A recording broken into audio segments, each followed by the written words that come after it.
below their standards, and one game Yeah. that was actually more in line with what we expected, right? There was still some scrappiness going on, but that decisiveness in team fights, to me, was a big factor of what made them, well, pretty much, you know, stomp Gen.G. And we've seen Gen.G get stomped when they don't really do anything. So I was actually happy to see Mad really go in on that aggression. And then for LNG, it's kind of been a similar case where their game against PSG, against Gen.G, obviously, not the greatest, but outside of that, they have been great this tournament. Yeah, looking forward to seeing how it is going to go. Here we are, into Champion Select for this second game of the day. Already Aurelia, of course, joining the permaban list once again. And there is LeBlanc taken away. Of course, Humanoid had a great game on their win. And of course, being able to solo kill a BDD that everyone overreacted to after day number one, myself included. We should have known. Absolutely fantastic stuff. I thought that their draft in their second match was just revolting. And so now a couple of the picks have been banned away, as the Yumi is also illegal in this particular game. She should be in all games. One of the shared champions, Atlas, that are between both of these teams that we've seen prioritized very highly is the Aphelios, but of course that's a lot of the time because of the previous AD carry bans on the table. We only have the MF this time. Lucian is still available, so Karzi could pick that one up. Ooh. The Aphelios, definitely something you could leave towards later if you wanted to pick up something like the Lee Sin here for Elyoya. Just because he looked great on the Qiyana towards the end of that Gen.G game yesterday doesn't mean that he necessarily wants to prioritize it very highly here. Definitely something you could leave for later. And they're going to take the Rise, because that one's left open. You know the Twisted Fate is banned, so matching that one in terms of the roaming and the teleporting there to the top side of the map can be quite strong. We'll see if Sylas is now picked up here for Icon. And I like the Rise. Rise has been a staple in pro play through playoffs as well, in all the regions for a very good reason, outside of the fact that he's able to relentlessly shove from basically his first back. In addition to that, also has been very successful for a lot of teams to have that global impact without actually being something like a Galio, that if he doesn't have a global impact, you feel like the champion doesn't provide nearly as much, but he's Rise, so it doesn't really matter. He'll be able to find and angle them as long as he can be given a little bit of space. As high Leona priority here, we've seen Leona drop a little bit in where she's picked up. She still has a really high presence, but it's kind of drops a little more to like second rotation. Gets picked up early here. Yeah, and it is going to be Leona and Lee Sin, and these are definitely high priority and also like first pick worthy, to be perfectly honest. Leona just so stable. We saw her lose in the last game, but we saw that she is still very powerful, and the Lee Sin as well, pretty stable and also very flexible. Fit into basically any composition. As Samira's being hovered, we'll see what Elyoya actually decides to go for. As this is tried and true. I'm really glad that the Mad Lions have welcomed us to casting some LEC games with a very classic LCK mid and top lane in the Gnar and the Rise. I'm not this way too much. I'm not a huge fan of the Gnar with the Rise this early, though, because you do leave yourself open to a lot of counter picks. Now, with this Xin Zhao, it is going to make things a little bit easier up there as long as Elyoya is going to hover the top side of the map. The problem with the global that Rise gives you with a Gnar is a little bit timing based. There's only a thin window in which you can actually utilize that Mega Gnar bar with that teleport. So if you don't have Prio at the right time, or you're not in the stage where you can actually utilize that Gnar bar, you're going to have a tough time. This Camille, on the other hand, can really put a lot of pressure on Gnar, especially towards the later part of the game in the side lane. And post 6 especially, the setup with a Lee would become incredible, but no, it is instead going to be the Syndra pickup. And I do think that in what LNG have already drafted, the Syndra provides you an incredible 2v2, and if at any point anyone on Mad Lions' team isn't in the right position at the right time, they're going to get Hunter zeroed, right? And that kind of threat, I think, works really well against Mad, a team that does like to get a little bit aggressive at times. And as we know, Syndra is a triple flex. Can of course be heading towards that top side as Xiao showed us.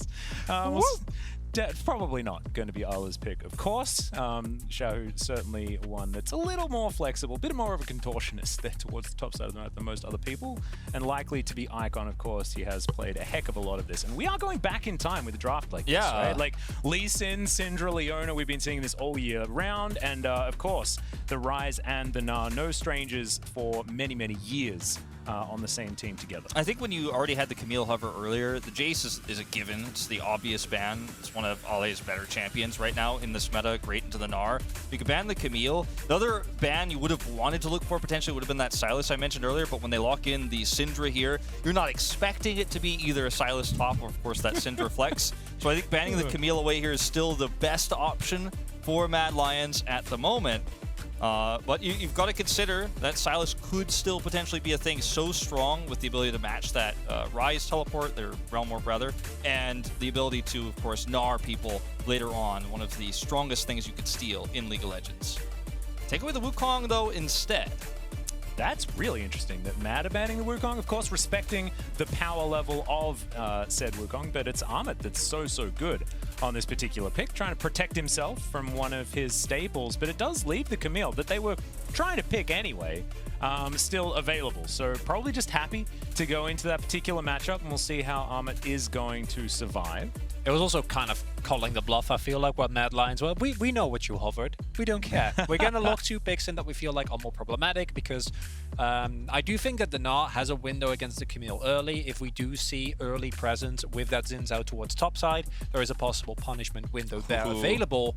And that's, again, LCK staple. Felios fresh. Lock it and shop it. And if I look at the LNG comp, against the Lee, against the Camille, I quite like it, but especially if a ranged AD carry is picked up here from LNG, I wonder how much space Kazi is going to get. Yeah, that's the real question. I mean, he's going to obviously have a lot of escape options here with this composition. There's a lot of disengage, too, on the side of Mad Lions here. The Jhin coming through as the final pick does have a decent front line. There's a lot of setup here on the side of LNG. It's a pick that they like to pick in the LPL as well, so not a big shocker to see this one coming through. But I'm very happy to see that Mad Lions kind of stick to their guns here. They're going to play the Felios again here. This time they have so much support for it, and they have a composition that can deal a lot in the early game. You can put a lot of threat in the top side of the map with Realm Warp. You've got this Gnar, but the late game team fighting, 5v5s around objectives, this composition, if it's not too far behind, is so deadly. It scales so incredibly well. Yeah, and I love that they've just gone back to the basics, right? You know, they're just LNG, scary team, but Mad just look at it and they're like, well, what are we really good at? Well, we're really good at team fighting. We're really good at being able to have Kaiser on a champion that is able to have a lot of agency in this game. Going to be throwing out hooks left, right, and center. That is the fist bump from the coaches as we are trying to get in to game number 2. I'm looking forward to it because Mad Lions are a team that I'm just going to come out with it straight away. They're top of my group in pick'ems, and after day 1, I overreacted as well, and I was terrified and upset. And thankfully, yesterday happened. They did much better, and let's see whether they can take down LNG here. It's telling that I think all the LCK casts were, yep, Mad first, Gen G second. Yes. We're gonna feel good about that one. And we haven't really talked about the LNG comp yet. I do think that this is the type of composition where if you find a lead, if Mad make a misstep too many in the mid game, you just take over the entirety of the map so fast. Yep, and remember, ladies and gentlemen at home, you can share your opinion, cheers, and well wishes using the Verizon 5G All Chat. And let us know who you think is going to be able to take this game. Let us know whether your pick'ems are also relying on the Mad Lions. Or if you could find a way for Genji to disappoint you more than one way in a single game. I'm not even playing, Wolf!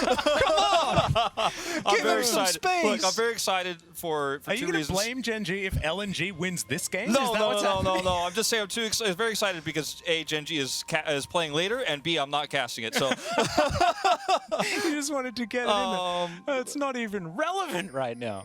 But yeah, Chronicle, as you were saying about the LNG team composition, yes, please continue. Yeah, so LNG's comp has multiple elements where a single skill shot leads into certain death. If a hookshot gets hit, follows up by a scatter, you're donezo. If I1D finds a Zenith Blade, you can instantly get blown up by the follow-up from Light.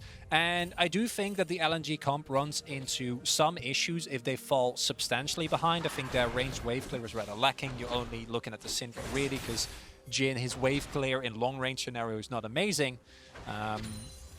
But at the same time, I do think that this is the type of composition where if you can rely on Tarzan's early pathing and the laning strength that we have seen from Ale in particular, there is a possibility to put Matt behind to the point where that team fighting is going to be very much on the back foot. Yeah, it does also feel like, to a certain extent, LNG's composition later on is going to be more about picks, as we see a bit of an engage here. Decent little flayback there, as Kaiser does take more damage, but still some fighting in amongst these brushes. Both of these bot lanes just protecting their wards that were just about to run out. Top side of the map. Bit of a health trade there, as we saw it was like ships in the night as the hop came through from Ahmed there. And we decently. How did that boomerang miss, by the way? That was weird. That was a bit odd. We also see a couple of interesting rune shots. Icon has gone. Okay, just walks up and hooks him. Light's now in trouble, gets flayed back, has to flash to get himself out, but Kaiser is also in trouble as now Iwandi wanted to chase down the support. Has to back away and respect Kazi here. A big win for Mad, but do they overstep now with Tarzan waiting in the wings? Iwandi was still level 1 while the play was happening. Must have gotten zoned off of a single creep. Tarzan is now looking for an opportunity. Mad, they're feeling safe because they do have that ward in the river brush. As you can see, Tarzan not going to go for it. Thinks that maybe things have calmed down and he'll go to his blue buff. That was really nice timing for Tarzan to be hovering around the bottom side there, because there was a huge opportunity if there was a big overextension. Not to mention that Icon had full control of the mid lane and still does at the moment. So nice timing on that one here, so we'll scout out this ward. The top matchup is, as it often does in the very early game of this Gnar versus Camille, is starting to go a little bit Armit's way here. He's controlling the wave very well, using that range advantage. And, I mean, this is just so much pressure here onto Humanoid. You mentioned, or you were about to mention, Chronicler, that Aerie coming through, and you can see its impact here. Yeah. Tarzan only looking to try and reinforce it further now as Humanoid down just under half health. Does have that wave pushing in. No, it's just going to be a Dark Sphere going to be utilized. That's a decent stun to come through from Ale, but he's missing a bunch of mana. So he isn't going to be able to do too much more of that, as now Ahmed's going to chase him out of the lane. Really nice spacing there from Ahmed as well, right? Making sure that he maximizes the damage. Because in those short trades, Camille obviously with the shield going to have the better end of those. But Ahmed has more sustain as well, has gone for the fleet as opposed to the grasp that we often seen for the Gnar. And is going to be able to, in that longer trade, still have a very nice moment. And great wallop. Be careful. Yeah, that is going to be the route down onto Icon. Holds onto the flash. Tarzan is in position. That Q, very, very close there. Bit of a mulligan from Tarzan. He's going to now slink away once again. Still wants to take down those Razorbeaks. Yeah. Armit's playing this matchup so well. He's very patiently using his auto attacks, seeing those empowered through, his Mega Gnar usage there. Fantastic, threading the needle there onto Ale, and has a lot of control over the top side of this map. We'll see if that continues, of course, once level 6 is hit for Tarzan. There's a lot more kill pressure. Did have to flash, so I'm wondering what happened there. Yeah, when did that happen? Yeah, I didn't see that. Are we going to get another one? That's really important because Tarzan is like sneaking up through the fog. Ahmed used his flash. Can they chase this one down? Will he have Hop available? We haven't actually seen it, as there's the hook shot. He just pops off the wall. Tries to find the minion. Tarzan gets underneath the turret, though. He's got the safeguard, and that is a very simple first blood. And I'm still baffled. Where did that why did the flash go cooldown? Yeah, I don't know. This last time we had the update, this time we were a little bit late on it. And, I mean, the power of connecting that Q there is so easy to get the execution kill when you know that Camille can, at such a long range, get the hook shot there and then sweep to get the slow. And you can see on Armit's face the second he sees Tarzan there, he's like, oh, I got no flash, I'm totally dead. And the problem with this is that Armut, I think, has the biggest window to try and get a lead in this matchup against Ale early on, because it's not like post-6 that the lane becomes unplayable for the Gnar, right? We have this matchup like Wukong versus Jace, for example, where you don't really get to play the video game anymore. It's not that bad, but the problem is that if you are ever in Mega Gnar, you need to play very respectfully, because a 2-man unit in mini can blow you up in seconds. The Camille locks you down with the Hextech Ultimatum, and there's nothing for you to do. And we're going to see this one yet again. So this I think was where the flash went down, as the wallop not quite going to work out, and he flashes the hookshot. Okay. Yeah, and I think he has to. He's just about to go mini there. And then the sneak from Tarzan here, using the fake the confidence that you have with that Scuttle Crab on top side, feeling a little bit safer. then you should. I mean, you connect the Q here as well there as Tarzan, and you just know it's a guaranteed kill. Well, they're looking to try and answer it here as Ale's going to get taken down to half health. The Gnar is going to get flashed as Tactical Sweep comes through, dodges all of the skill shots. The Wallop finds it in the end, though. One way! Humanoid needs it, he flashes forward. And then we're tanking up the turret beautifully. Oh, calculated there from Humanoid, who's in between these turrets, and no one's actually coming to try and take him down. Yeah, that is going to be the execute, and so Mad do manage to get away with the heist. That was actually really well played. It's not over yet. Okay, Icon moving his way up. Can he find the scatter is going to be the question. No flash for Amit still, of course, as the Dark Sphere is going to come through. Okay, Ultimate comes down. That's some gameplay. And Ala's going to pick up the kill there onto El Yoyo. So in the long run, not quite sure who is going to benefit most from that. If we look at who the kills have gone to, Ale able to pick up a kill himself, and that's going to be really big. After that, looking at a moment as if Ale was going to get away, but actually really cleanly executed dive by Mad there at the moment that all those sidesteps comes through, but because there was still someone tanking, Humanoid could actually walk up and get those last hits, also didn't take any damage himself, so the execute works out well. But now, Ale picks up a kill, shoves this wave into the turret, picks up a plate as well, so that lead that was there for Ahmed after a nice counterplay to the initial play from Tarzan has actually worked out well, and I'm loving the tit for tat here. Both teams really trying to get that top side ahead as far as they can. And not to mention, Icon also had the wave push, gets an extra wave of minions, and had teleport advantage. Doesn't lose anything here. In fact, has a nice lead, and they're not done with this mid lane advantage. They're going to look for more. Nice hook there. Good lantern. Yeah. Kaiser's just going to save his mid laner. Very nice. Look at the setup here, though, for LNG. They're already pre-grouped up for this Rift Herald fight. They have a lot of pressure to put onto Armut, who's already used that Narbar, I believe. Actually, not quite finished there. But I mean, this is a really tense moment for Mad Lions. This is where you can lose all of your power in the early game. Oh no, the face chip comes through, and that is going to be the kick. Armut does get Mega, and that is both of them into the wall. The Wallop's great as well, and that's another Lantern. Damn, Kaiser's got so many lights, and now just going to allow Armut to help out with this Rift Herald as well. Just like that. Yeah, and for a second there, it looked like Armut had overextended. We know how comfortable this player is on Mad. I think the desk also managed it.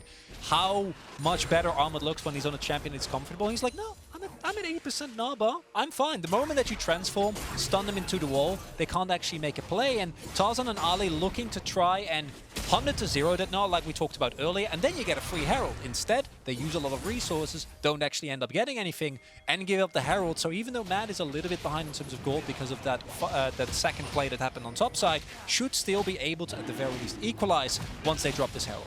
Yeah, you'll take the Herald over the first solo Drake, I think, any day of the week, especially when you already have a really nice lead against this Camille that's struggling to get to that point where she can be a big threat in the side lane. Yes, got some plates and was able to get that kill earlier on, but isn't really as big as she could be here, as Armut actually has a 15 CS advantage at the moment. Humanoid looking for an opportunity onto Icon. Elio in the area, but not going to be able to go for it. It's like you say, the Drake does go down. Not going to be a Cloud Soul. It makes me sad. Makes most other people quite pleased.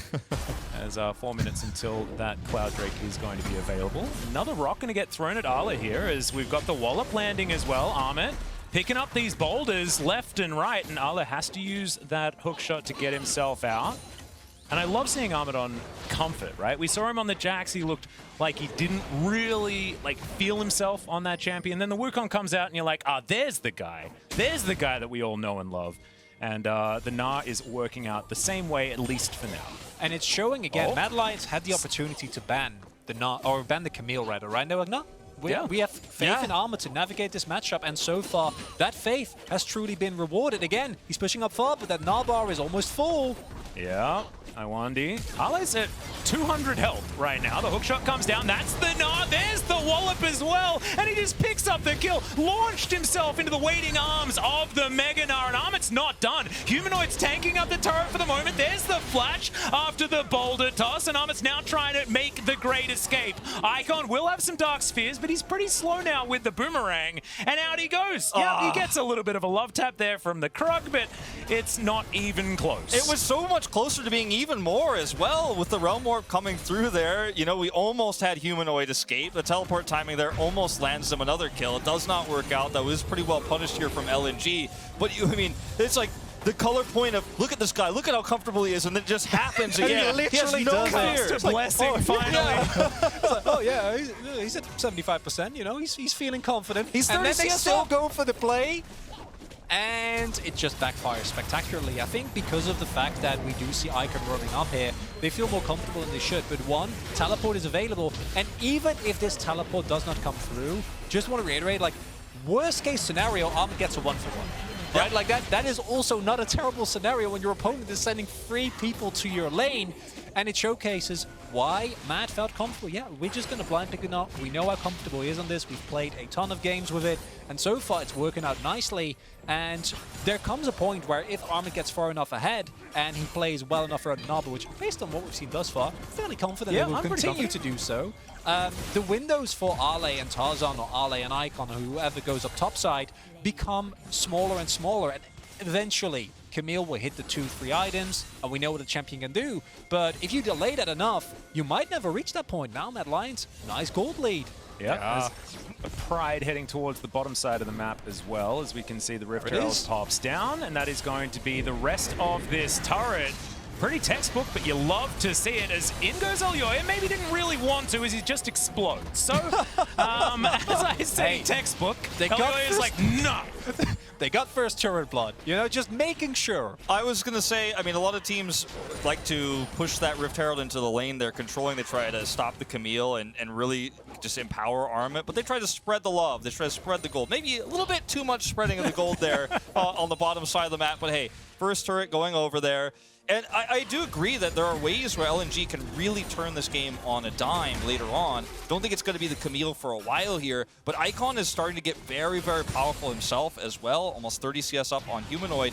And if the engages are good, we know how good Icon is on this champion. There's a lot of ways to shut down those Gnar engages. And so far, it's been LNG kind of playing into into Armit's hands on the top side of the map. When Armit is going to be the one who has to manage his own Gnar bar around objectives, that's when it gets a little bit more complicated. Oh, Humanoid not going to face check Tarzan, but now if he walks towards it, he's going to be in trouble. That is the flash kick into the wall. Hextech Ultimatum comes down, and that bullet is going to secure it there by Light. Armit teleports forward, but doesn't really find too much more. Wind becomes lightning. He's going to whiff as Arla going to get out of the way of the hook, but I wonder, not going to be so lucky, and Armit's just going to get taken down. Not enough members of MAD, and a lot of LNG down here towards the bottom side.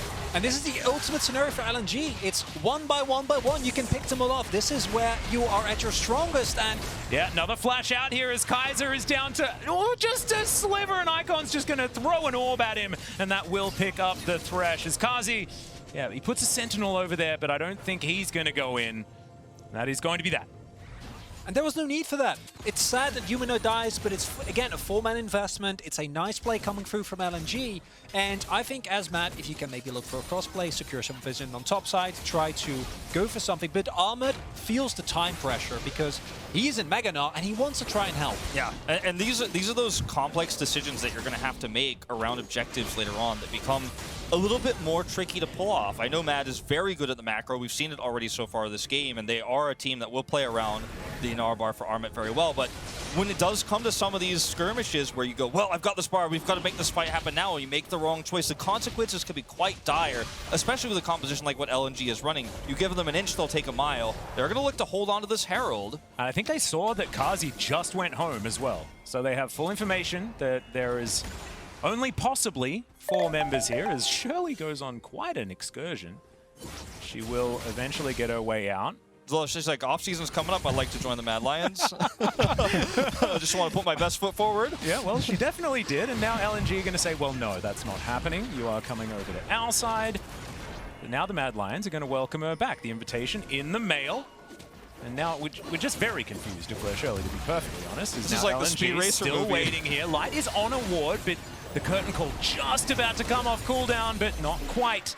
And the Mad Lions will take their second Herald of the game. And they're not done just yet. Yeah, the Warp is going to get on forward. It does have the Blast Cone, though, so he'll be absolutely fine. And Shirley pops down in her den and then immediately pops back up again here on the top side of the map. This ends up being a little bit of extra value going over the top side of the map. The question is, can LNG deal with this? They do have Iwandi up here, but I think this is just going to be another crash. You don't have enough resources to stop this right now, unfortunately, because Icon, no teleport, is on the other side of the map. He should just keep pushing. Well, I guess he is. As he's just heading back down there, you can see it is going to be the smite. Onto the Rift Herald as Ala gets himself out with the hookshot. Good buffering there, but they're not going to be able to save the turret. So Mad Lions going to be taking more. It's a 1,000 gold lead at the end. And I'm loving this from Mad because I think that there would have been a lot of teams that they secure the crash and then they back off, right? Not wanting to take the risk. But those secondary turrets are so incredibly valuable in terms of raw gold they give you. They recognize, again, Armored, he's ready to fight. And with a Icon, which is one of the most fat members on LNG at the moment, both in terms of kills as well in terms of just CS, not a lot to be done there for LNG. Yeah. And let's have a listen to Aito Sakawara. We are supposed to be in class, but here we are supporting the Lions. #MadWin. Hopefully your teacher isn't watching as well. Otherwise, you could potentially get in trouble.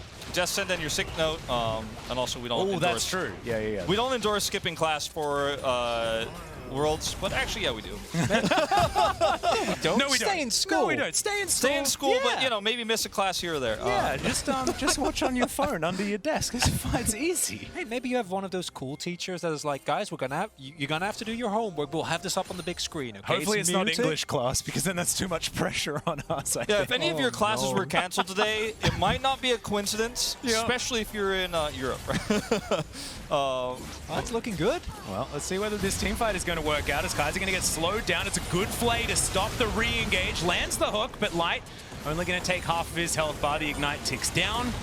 Not going to go for too much more. Good pick off there from LNG. And this is what their comp really does well. They can 4-1, they can pick. And the pick comp part of it looking really good in that instance. Yeah, that's perfect, right? The moment you hit one of your skill shots, the amount of burst that is going to immediately follow forth, as well as lockdown, is going to become a big problem. Unlike last time, though, I felt like Nat kind of felt the need to overforce it. And you say, okay, Kaiser, you're taken down. There's no objective on the map, right? There's nothing that we need to fight for. Just going to let it happen. Don't try to force yourself in a bad position. I do quite like that because LNG, they currently have the double drink. And I feel like this game is still on relatively even footing. In a straight-up 5v5, I will favor Mad with how it's gone thus far and how they've played out the skirmishes as well. But if LNG get this next Drake, we gotta also recognize how hard it is for Mad to like try and engage if you lose control of your vision. Yes. Because their actual engage is not amazing. It's okay if you hit a hook, if you find a flank or not, but if you fall behind against this LNG comp in terms of control, you can't walk up with anyone because like we saw, you're just gonna get immediately blown up. It's also the, the Gnar bar exchange is, speaking of Gnar, it's going to be chunked down a little bit here. Yep, Tarzan. Oh, yeah. Going to get in position, Fighting. but yeah, Oyoya is going to be there as well. Q is going to miss, and Icon took a turret shot. He didn't want to do that. As now we will have Mega Gnar, so that's going to keep Armit relatively healthy. Icon's going to go golden, but I think this is a see your death moment as Kaiser moves his way up. Icon, relative safety right now as Iwandi's going to come through here. The Camille in the meantime is going to grab a solo kill onto Humanoid as Tarzan falls down as well as they go for the dive. The curtains have been called and Kaiser is going to answer them.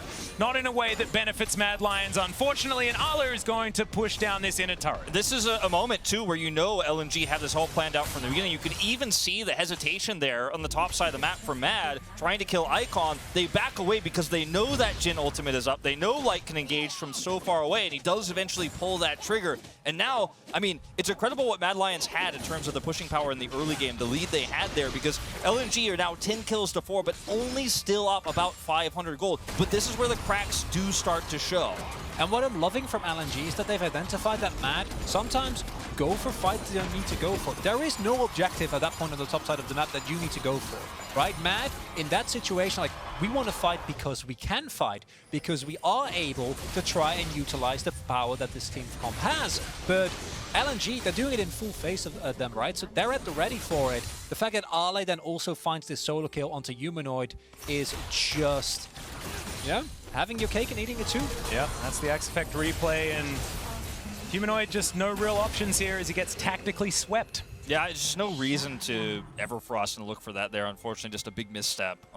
And the flash is committed, and that is one thing you do trade back here, but absolutely well worth it there for Ale. Really finishes off that bottom turret, and now I'm starting to get really worried about Mad's ability to fight over objectives. Yeah, I think it's more how they move around the map and go for these skirmishes. If they are in a 5v5 river situation where they actually do have vision of LNG, gold still even. But this next fight is going to be pivotal. It's going to be, one might say, make or break, if you haven't heard that enough yet. Because if you do fall behind here and you give LNG soul point, then there are so many opportunities for this team to pick up an incredibly strong soul, especially with the amount of, boogie they can throw with Light and Icon trying to go for the spheres and the shots from Jhin. So giving that over is going to put you in a very rough position, but Matt, in terms of items, still very even. Just about, can they find a good angle for the upcoming team fight? Arma already used the Narbar, just got out of it. He's back in main art form here. 20 seconds to go before this Drake. This is such an important fight. This is basically do or die. Yep, Icon going to teleport for a potential flank. Remember, this is Ocean Rift. There are loads and loads of hidey holes for anyone to come on through, and that does suit a pick composition very, very well in LNG. So many options when it comes to that as well. Kaiser throws a hook into the darkness. He's going to get spotted out. Good Q going to land there from Tarzan. We're just jostling for position right now. The mid lane now in control by the Mad Lions. Now they can venture towards the river. Ale looking for a potential flanking opportunity. This control ward, frustrating for LNG, but they're still just going to start off this Drake.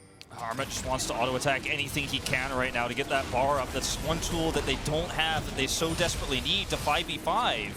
Yeah, and Icon's actually the one flanking here, as the Scat of the Week is not going to find any value at all. It is going to be Tarzan locking down the Drake as Iwandi going to go golden. He's very low, and the Moonlight Vigil is going to miss, unfortunately, but Kazi still flashes forward for the kill, but he sacrifices himself for it. It's not what you want, as now Humanoid's going to follow suit as well. It's a double kill for Light as the curtains. Kaiser once again going to suffer their wrath as LNG now look to push towards a potential Baron, maybe? They were moving towards the area, but they decide just to take this turret first. And LNG, if you get the Drake there and you lose a fight, don't lose it too badly without giving up the Baron, you're fine. If you take the, or if they get the Drake in the flip, but you win the fight, you're fine. But they get the Drake, they win the team fight, and they get Baron. Yeah, and this is the, I mean, I hate to keep harping on it, but it happens in Gnar compositions all the time. Look at the damage there for Armin. 300 in that fight does nothing because all he can do is auto Icon. Icon completely zones him out. That was basically a 5v4 fight, and I mean, there's just nothing you can do, but you don't have that incredibly important resource when you're going into the most important fight of the game. Look at where Armin stands in this team fight. He's just not involved. And look, everything's backwards. It's Icon pretending to be the Camille, and then you've got Tarzan topping the damage. It doesn't make sense. Look at Tarzan here, because again, like, he secures the smite, that's one, and then he sets up this double kick just after also following up with an insane amount of damage on Karzi. And it's this type of like clean gameplay that we always loved Tarzan for in the LCK, right? And then you also have Icon doing a great job zoning, Ale identifying the window. Iwandi, he died at the end, but who cares? He soaked so much damage regardless, opened up that fight for his team, and now the Red Bull Baron power play for LNG surely going to be devastating because, again, they're also at soul point. Yeah, and they only had one turret taken before this. It's now rocketed up to 3, of course. Actually, it was 2. Both of the bottom lane towers were taken, but it was taken relatively late, right? This gold lead could absolutely explode. I like as this. Mad. Yeah, they're wanting to try and create a little bit of a gank rush, and that's a beautiful hook. Trying to deny it there and keep himself alive for a little while, but 4 versus 1. Not going to like those odds. LNG realizing there's 4 people topside. They're just going to be able to take down this inner turret. Yeah, and they can even potentially push for more. There's no teleports here on the top side of the map. There's no angle they can really teleport to punish this, so LNG are going to be able to get away with this, and for really no cost. There's no objective up right now that they can, of course, take while they have that pick. They still have to defend the Baron buff, so feels great to grab the kill and to have this extra pressure, but they're not even necessarily, I mean, they're definitely not going to get that top inhibitor turret, and what do you really gain here except a little bit of gold? It's not the, I think at that lines at this point, while Baron buff is up, you can't really fight them. You do run into the issues that we talked about earlier. If you don't fight the flank or you force LNG to face check into you, engaging can be a little hard. Shove 2 waves into the turret, so that's feeling good, but now they're going far forward. Yeah, looks for the Gnar, only finds it onto 1, but maybe that's going to be enough. Now, Tarzan does have the best item in the game in the stopwatch, and going to go golden for a little while. Flashes come out as the curtain call, and is coming through as well. Good play once again, but there's the ulti to come through from Male, but is he too far forward? It's a question. The answer's no, says Icon as he's on a rampage now, throws down the gameplay button, and that is a triple kill out of nowhere. Tarzan's going to answer another one, as actually it's Light that picks that one up for, I believe, the full house, and that is going to be only Humanoid left standing. The stopwatch usage of LNG has been insane this game. Every time I think that, man, they've done it. They found someone, stopwatch comes in time and time again, and they're going to push for the win here. Yeah, that's going to be the first Nexus turret being taken down. Humanoid, no answer whatsoever. We'll call that the unofficial quadra kill, as Icon feeling fantastic in this game, and LNG going to pick themselves up another win. LNG looking strong when it matters most here, and for the Mad Lions fans, it has been a roller coaster. It has been high highs and low lows, unfortunately, here in their first round robin of the group stage. And very quietly,